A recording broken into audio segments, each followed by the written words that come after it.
tangisan saya ini adalah hati nurani saya.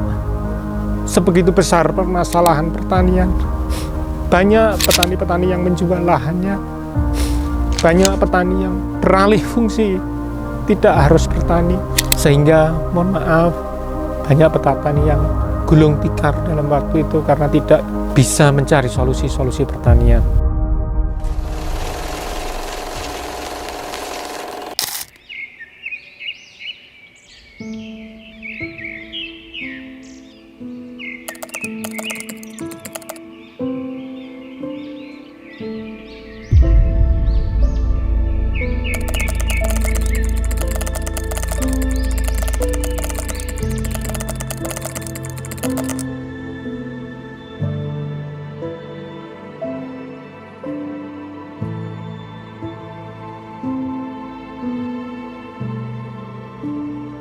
Di desa kami, dengan adanya arus industri pariwisata yang luar biasa, terkadang juga terjadi alih fungsi lahan.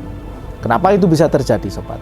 Bisa jadi ada 3 faktor yang membuat itu terjadi. Yang pertama adalah faktor ekonomi, di mana semakin hari karena pertanian dirasa oleh petani tersebut kurang menguntungkan, akhirnya kesulitan keekonomian, tidak ada jalan lain selain mengurangi asetnya. Yang kedua bisa jadi karena yang mau bertani itu sudah semakin hari semakin menurun, bahkan kecenderungannya mengkhawatirkan. Punya tanah petani, tapi anaknya nggak mau bertani.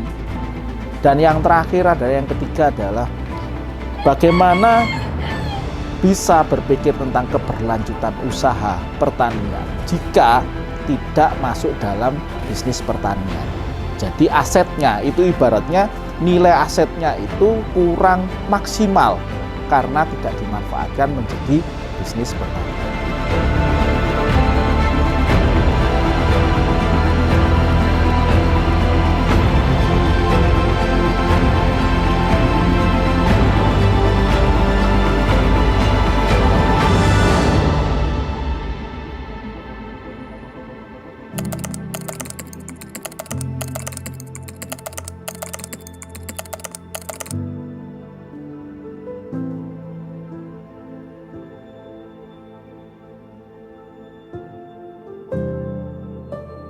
Miris sebenarnya kalau saya mengingat pada waktu itu permasalahan apa yang harapan kami menjadi tulang punggung kami, tetapi Allah berkehendak dengan regulasinya pertanian itu yang menjadikan permasalahan kami. Banyak petani-petani yang menjual lahannya, banyak petani yang beralih fungsi, tidak harus bertani. Sehingga mohon maaf, banyak petani yang gulung tikar dalam waktu itu karena tidak bisa mencari solusi-solusi pertanian.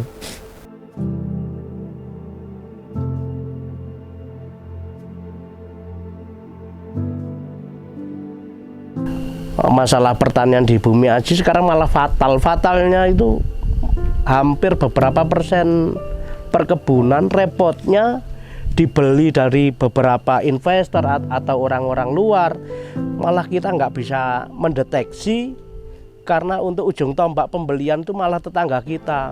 Tapi yang mempunyai bukan tetangga kita, orang-orang luar kampung kita yang mempunyai lahan ke kami sekarang. Dan benar-benar kita nggak bisa membendung, nggak bisa dalam artian membendung itu memang nggak tahu siapa yang beli.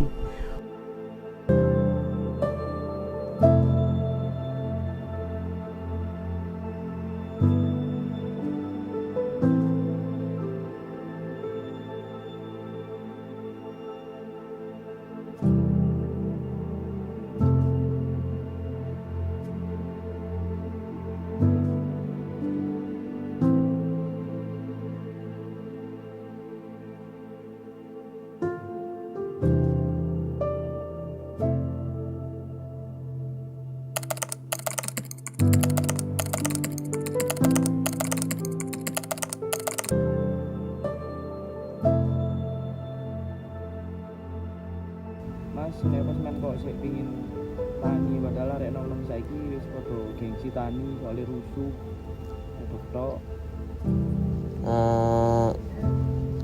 Anu Mas, lek aku dhewe yo kepengin ngembangno pertanian sing saiki karo nerusno tanine bapak. Yo gelem ngewangi tanine ayam gane yo kepengin ngembangno tanine di Bumi Aji, pengin gawe Bumi Aji tanine Bumi Aji ku cek luwih maju koyo biyen-biyen Mas. Dan saiki apa alasane yo gak didol, padahal sekelilinge iki yo wis dadi pariwisata. Iki soalnya aku dhewe yo gelem belajar gawe sangune mben sesuk lek wis duwe anak duwe putu, duwe celengan. Nah, iki padahal liyane wis dadi pariwisata. Mek kari tanah sak petak iki Mas sing iso dandelno teko saiki. Yang alhamdulillah selama ini kami berdiri, kami juga pernah mendapatkan bantuan-bantuan dari Dinas Pertanian yang berupa sarana dan prasarana untuk berbudidaya, yang mana kami berbudidaya yang dulunya tahun 97 ke bawah itu kami segmen pertanian kami memang full di bidang pertanian apel.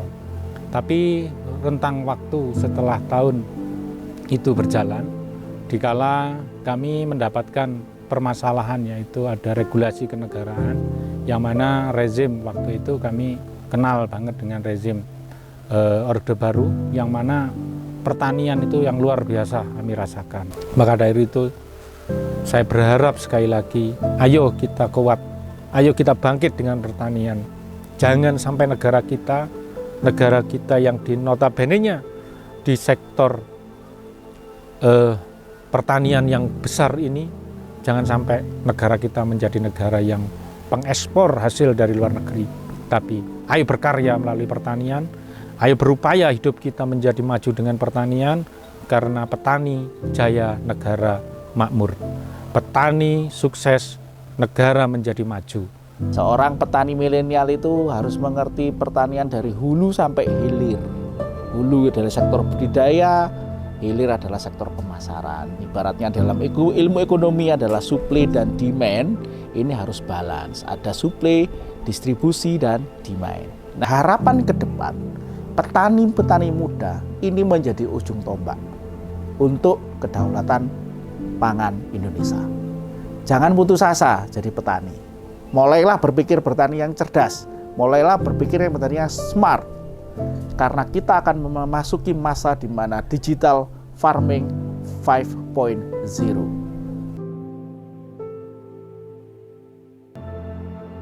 Saya berharap melalui program-program negara, melalui anak-anak muda yang sekolahnya di bidang pertanian, sekolahnya di bidang IT, ayo kita angkat pertanian kita. Ayo negara kita bersatu.